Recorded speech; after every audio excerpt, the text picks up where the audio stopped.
For the very last few days of the school summer holidays, we took Tarka on her first trip to the Norfolk Broads. Gentle and forgiving, while at the same time challenging, beautiful and fascinating, the Norfolk Broads, I think, are a perfect place to go dinghy cruising with young kids. Or without them, for that matter. As you may remember, Sarah and I sailed here last autumn, hiring a yacht from Hunter's Yard as a way to start to get to know the area. This is the first trip for Tarka and the kids, and to make things even more exciting, Sarah's parents have brought sea bear down from the North Norfolk coast. We have a fleet!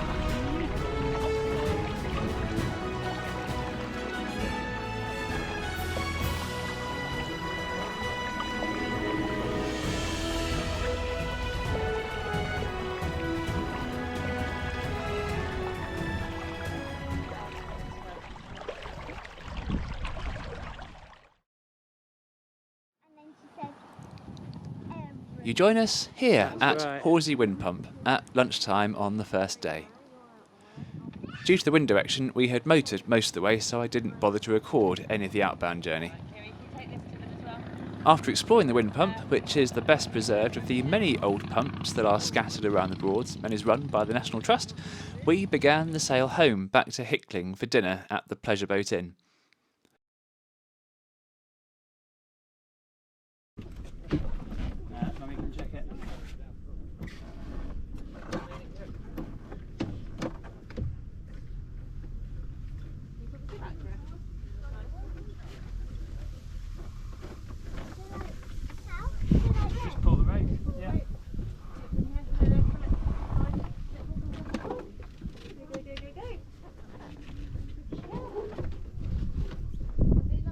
We drifted slowly out of the very narrow Horsey Dyke under jib alone before hoisting the mainsail once we were out on Horsey Mere.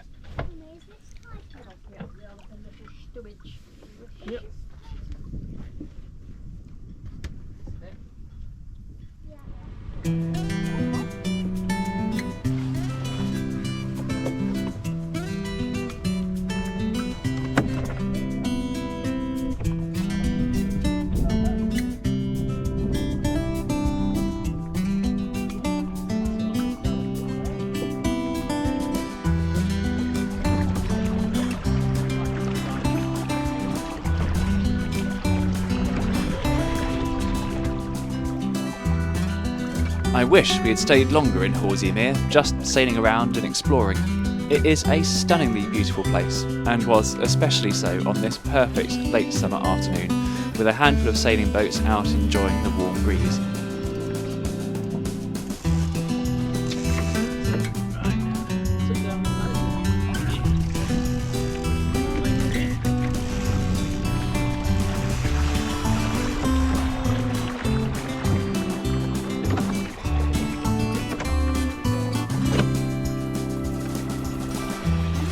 But, perhaps a little too focused on our mission, we headed straight for the entrance to Meadow Dyke. Oh well, perhaps not doing it justice this time gives us an excuse to come back.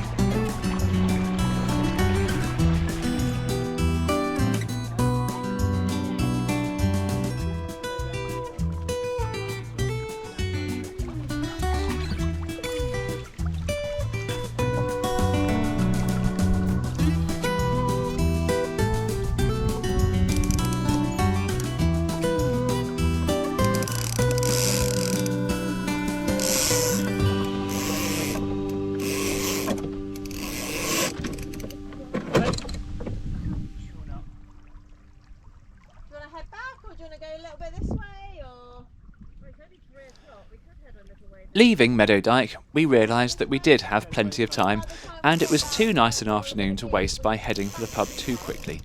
So we turned the wrong way into Kendal Dyke, or Candle Dyke, different maps seem to give it slightly different names, for a quick explore to the south. Depends whether we're planning to go back or not.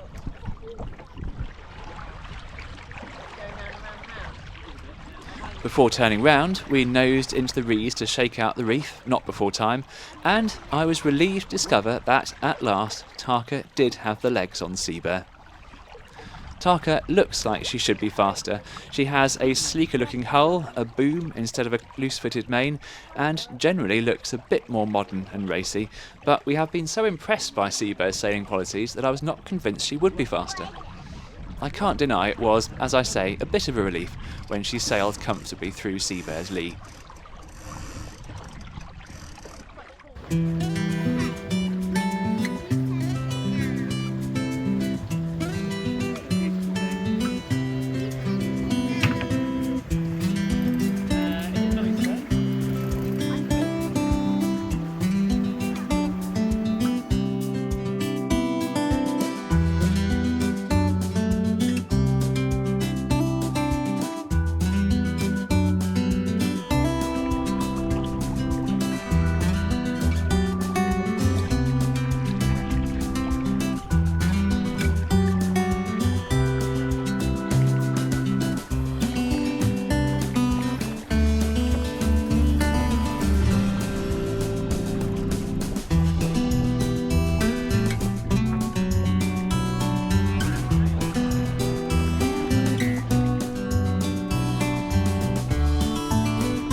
We moored up by the Pleasure Boat Inn and found ourselves a table for an excellent pizza dinner. The pub staff confirmed that we could leave our boats where they were overnight. This was very convenient, possibly too convenient. I had been quietly hoping that we might have a bit of difficulty finding a berth, requiring me to find a wild bit of shore to anchor up on and have one last attempt for the year at spending the night on board. But without that necessity, it would have been very unfair for me to leave the campsite chores to the rest of the group. Our campsite was Hickling campsite, just a short walk up the road from the Staithe, and it is one of the best campsites I have ever been to. Simple, but beautifully kept and well-designed facilities. We heartily recommend it. And while we're on the subject of logistics, our launching spot was the parish slipway at Hickling Staithe. This is an unmanned facility with an honesty box and a suggested payment of £5. It was ideal for our purposes, with a grassy area to get the boat sorted and a simple hand-operated winch to help recover the boats. For anything larger than Tarka, I believe Whispering Reed's boatyard is another option in Hickling. The next day, our objective was to sail up the River Thurne until we could go no further.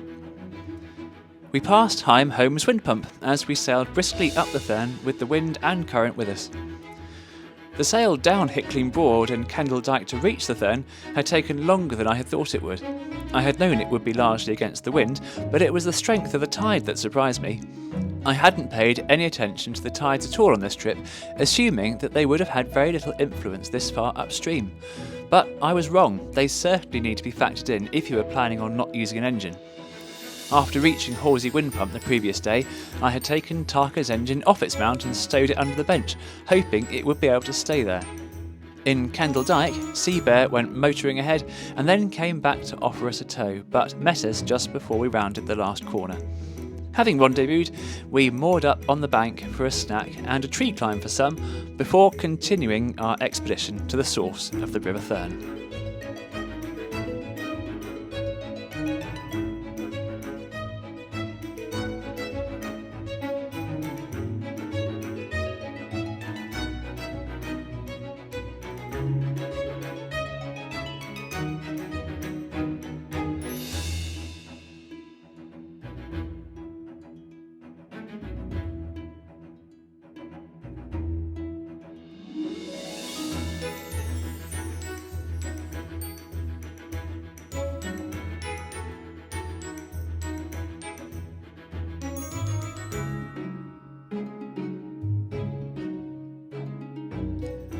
The final destination was West Somerton, where lunch was eaten, looking down into the clear water.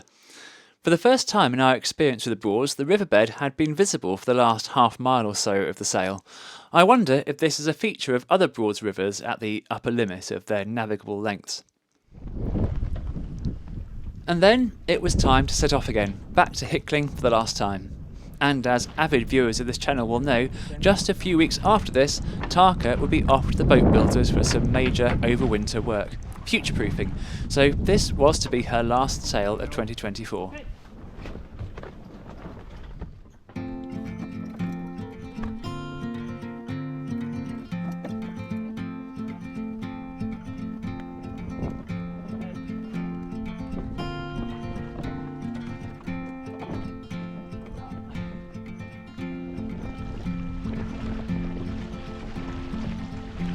So, how has the season gone? Well, in the plus column, we have had no disasters, some great days out, and I know everyone is looking forward to getting started again next spring. Any disappointments? I would have liked to have done more sleeping aboard. The final total for camping nights aboard Tarka for 2024 was 1.5, and the total hours slept probably stands at around 3 or 4. Also, our first and last trips of the year were done in shorts and t-shirt weather. We did get quite lucky, especially with our first trip on the River Deben, but I would like to try extending our season a bit at both ends next year. However, I must try to remember not to get too ambitious. Possibly the biggest reason why everyone is looking forward to more sailing next year is that all the sailing we have done this year as a family has been well within Sarah's and my comfort zones, and we have no intention of changing that. A popular song from the 90s by Baz Luhrmann, which includes some excellent advice about wearing sunscreen, among other things, includes the line, "Do one thing every day that scares you." Possibly the idea is that you should keep challenging yourself, but I don't believe you need to scare yourself to feel challenged or to feel alive. The Norfolk Broads demonstrate that perfectly. There are routes to find, bridges to negotiate, tides to consider, narrow dykes and wide open broads, but the reassuringly soft, reedy or muddy edges are rarely far away. Of course, that's not to say our comfort zones won't gradually grow. I would like to make a solo trip or two next year in order to expand my own comfort zone, especially when it comes to camping aboard, which I don't feel comfortable enough with yet to be able to invite one of the kids along with me. A happy task for the winter months will be to research new places to explore, which will provide us with excitement and adventure while remaining, hopefully, at least 90% Type 1 fun.